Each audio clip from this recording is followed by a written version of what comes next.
Hello viewers, welcome to my channel Annu vlogs. ఇవాళ special milk cake. సింపుల్గా ఈజీగా ఇంట్లో ఎలా రెడీ చేసుకోవాలో చూద్దాం.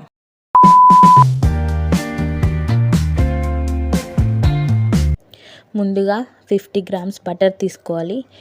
రూమ్ టెంపరేచర్లో ఉన్న బటర్ మాత్రమే యూస్ చేయాలి. అందులో 1/2 లీటర్ పాలు పోసి బాగా కలుపుకోవాలి. 1/2 కప్పు మిల్క్ పౌడర్ యాడ్ చేసి దాన్ని బాగా మిక్స్ చేసుకోవాలి. బాగా మిక్స్ చేసిన తర్వాత అందులో 1 కప్పు మైదా పిండి, 1 teaspoon baking powder, 1/2 teaspoon baking soda తీసుకోవాలి. తర్వాత దాన్ని జల్లించుకోవాలి. జల్లించుకున్న తర్వాత బాగా మిక్స్ చేయాలి. బాగా మిక్స్ అయిన తర్వాత దాన్ని పక్కన పెట్టుకోవాలి. 3 ఎగ్స్ తీసుకొని ఎల్లోని వైట్ని సపరేట్ చేయాలి. 1 కప్ షుగర్ తీసుకోవాలి. ఈ షుగర్ని ఎగ్ వైట్లో కొంచెం కొంచెం యాడ్ చేసుకుంటూ బ్లెండ్ చేసుకోవాలి.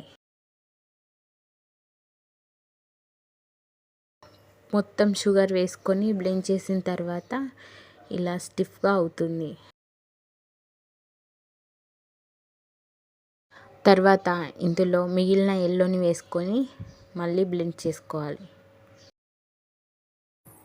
తర్వాత అందులో వెనిలా ఎసెన్స్ని కొన్ని డ్రాప్స్ వేసి బాగా మిక్స్ చేసుకోవాలి. ఇలా బాగా మిక్స్ చేసిన తర్వాత దాన్ని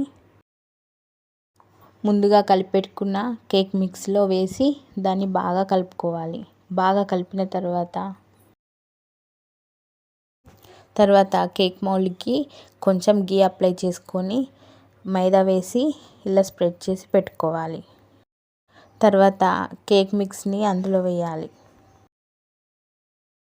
ఇలా ఒకసారి ట్యాప్ చేసి 10 మినిట్స్ ప్రీ హీట్ చేసుకున్న బౌల్లో ఒక స్టాండ్ పెట్టి దానిపైన కేక్ మౌల్డ్ని పెట్టుకోవాలి. దానిపైన మూత పెట్టుకొని ఒక 50 to 60 మినిట్స్ దాన్ని బేక్ చేసుకోవాలి. బేక్ అయిన తర్వాత టూత్పిక్ తీసుకొని ఒకసారి చూసుకోవాలి. టూత్పిక్ నీట్గా రాకపోతే ఇంకో 5 to 10 మినిట్స్ బేక్ చేసుకోవాలి. తర్వాత కేక్ని డీమోల్డ్ చేసుకోవాలి. చూసారా ఎంత బాగా వచ్చిందో? మీరు కూడా ట్రై చేయండి. ట్రై చేసి ఎలా ఉందో కామెంట్ చేయండి. Please do subscribe.